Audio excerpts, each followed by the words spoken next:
Praise the lord. మీకందరికీ ఈ Christmas దినాల్లో శుభవందనాలు తెలియజేస్తూ ఉన్నాను. రక్షకుడు అనగా ఎవరు? రక్షణ అంటే ఏమిటి? రక్షణ ఎవరికి కావాలి? ఎందుకు కావాలి? నీవు రక్షించబడ్డావా? నీ జవాబేమిటి? ఈ క్రిస్మస్ దినాల్లో దేని గురించి పరుగులు తీస్తూ ఉన్నావు? నీ రక్షకుని నీవు తెలుసుకున్నావా? అంగీకరించావా? రండి వీడియోలోకి వెళ్దాం. రక్షకుడు, ఇది ఒక ప్రవచనము. లూకా సువార్త 2వ అధ్యాయం 10-11 వచనాలు. దావీదు పట్టణమందు నేడు రక్షకుడు మీ కొరకు పుట్టి ఉన్నాడు, ఈయన ప్రభు అయిన క్రీస్తు. దావీదు పట్టణమందు నేడు రక్షకుడు మీ కొరకు పుట్టి ఉన్నాడు, ఈయన ప్రభు అయిన క్రీస్తు. మన ప్రభువును రక్షకుడైన యేసుక్రీస్తు నామములో మీ అందరికీ శుభములు. రక్షకుని గురించిన వీడియో ఇది. దేవుడు ఒక్కడే అనే మాట అందరూ అంటారు, కానీ అనేక మంది దేవుళ్ళను ఆరాధిస్తారు కదా. దేవునికి ఉండవలసిన లక్షణాలు ఏంటి? అవి ఒకసారి మనము జ్ఞాపకం చేసుకుందాం. ఏమైనా ఉన్నాయా? ఉంటే అవి ఏవి? ఆ లక్షణాలు ఏంటి? నంబర్ 1, దేవుడు సృష్టికర్త. నంబర్ 2, ఆ సృష్టిని పోషించేవాడు. నంబర్ 3, ఆ సృష్టిని సంరక్షించేవాడు. ఈ మాటలు ఆహారం ఇచ్చి పోషించడం, జీవిత అవసరాలను తీర్చడం మాత్రమే కాదు, మనిషి పాపి గనుక ఆ పాపికి పాప విమోచన కలిగించాలి. దీనినే రక్షణ అంటారు. మొదటిగా లూకా వ్రాసిన రక్షకుడు అనే మాటలో అర్థం ఏమిటి?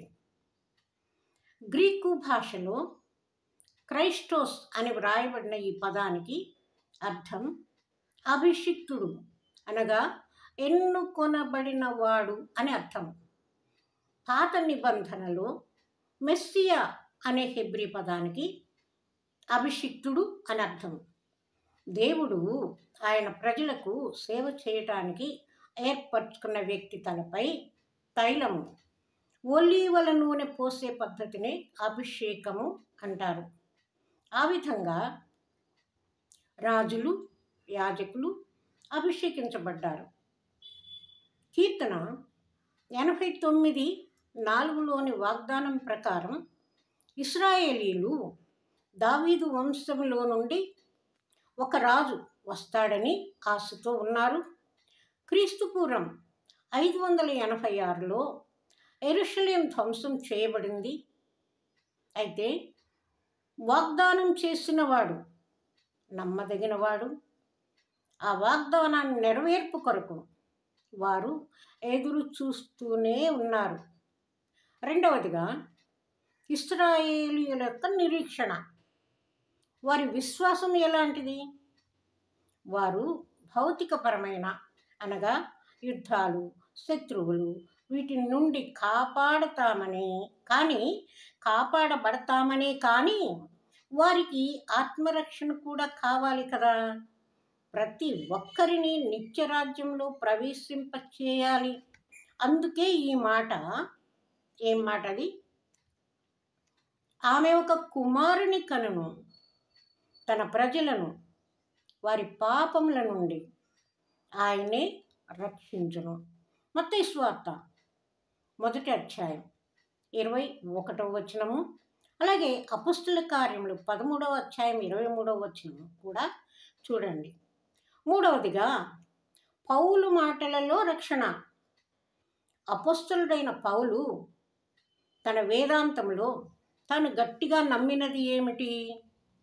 1 తిమోతి 1:15 పాపులను రక్షించుటకు క్రీస్తు యేసు లోకమునకు వచ్చినను వాక్యము నమ్మదగినదియు పూర్ణాంగీకారములకు యోగ్యమైనదియు అయి ఉన్నది. అట్టి వారిలో నేను ప్రధానుడను అని అంటున్నాడు పౌలు. ఈయన ఏమని రాశాడు? ఈయన తన పత్రికలో ఉపయోగించిన పదం ఏంటి? ఆ పదము సొటేరియా. సొటేరియో అంటే సాల్వేషన్, అంటే వారి పాపముల నుండి విడిపింపబడుట. 2 తిమోతి 1:10 ఈయన ద్వారా దేవుని యొద్దకు వచ్చు వారి పక్షమున విజ్ఞాపన చేయుటకు నిరంతరము జీవించుచున్నాడు కనుక వానిని సంపూర్ణముగా రక్షించుటకు శక్తిమంతుడై ఉన్నాడు. ఆ శక్తి ఎంత గొప్పదంటే అది అసంపూర్ణమైనది కాదు. దేవుడు సిద్ధపరిచిన రక్షణ పరిపూర్ణమైనది. అందుకే బైబిల్లో కొన్ని వాక్యాలు చూద్దాము. మొదటిగా యోహాను సువార్త 3:16 నిత్య జీవము పొందినట్లు ఆయనను అనుగ్రహించను. నంబర్ 2 2 కొరింథీయులకు రాసిన పత్రిక 5:21 మన కోసము ఆయన పాపముగా చేయబడ్డాడు. మనలను రక్షణలోకి తీసుకురావడం కోసమే ఆయన పాపముగా చేయబడ్డాడు. నంబర్ 3 రోమీలకు రాసిన పత్రిక 6:23 కృపావరము మనకు నిత్య జీవము. నంబర్ 4 యోహాను సువార్త 3:3 మనము దేవుని రాజ్యమును చూడగలము. నంబర్ 5 ఎఫెసీ 2:8-9 విశ్వాసము చేత కలిగిన రక్షణ దేవుడు మనకిచ్చేటటువంటి వరమే. నంబర్ 6 1 యోహాను పత్రిక 1:9 మన పాపములను క్షమించి ఆయన పవిత్రులనుగా చేస్తాడు, ఎందుకంటే రక్షిస్తాడు కదా. నంబర్ 7 యోహాను సువార్త 3:36 దేవునికి విధేయులుగా ఉండకపోతే ఆ ఉగ్రత మన మీదికి వస్తుంది. నంబర్ 8 తీతుకు 2:11-14 మనలను తన సొత్తుగా చేసుకొనుటకు మన కొరకు తనను తానే అప్పగించుకొనెను. నంబర్ 9 రోమీలకు రాసిన పత్రిక 10:9 నీ విశ్వాసం ద్వారానే నీవు రక్షించబడతావు. నంబర్ 10 యాకోబు పత్రిక 5:18-19 మరణము నుండి జీవంలోకి నడిపిస్తాడు. ఇవన్నీ చాలా క్లుప్తంగా చెప్పడం జరిగింది, గమనించండి. మన ప్రభువును రక్షకుడైన యేసుక్రీస్తును విశ్వసించి ఆయన రాజ్యంలో ప్రవేశం కొరకు సిద్ధపడాలి కదా.